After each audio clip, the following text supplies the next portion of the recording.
अमरावती शहर पोलीस आयुक्तालय हद्दीत वलगाव पोलीस स्टेशन येथे कार्यरत असलेले सहाय्यक पोलीस उपनिरीक्षक अब्दुल कलाम यांची गेल्या शनिवारी निर्घृण हत्या करण्यात आली होती। या प्रकरणात पोलिसांनी शनिवारच्या रात्रीच तिघांना ताब्यात घेतले। प्रकरणात मृतक अब्दुल कलाम यांच्या नातेवाईकांनी पोलीस उपायुक्त सागर पाटील यांना सुरक्षाची मागणी केली होती।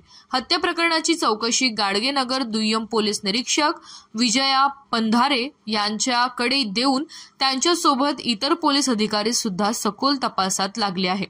पोलिसांनी अब्दुल कलाम हत्या प्रकरणात मारेकऱ्यांनी वापरलेला चाकू, कपडे जप्त केले आहे। यासोबतच मोबाईल CDR DVR चा तपास सुद्धा सुरू करण्यात आलाय।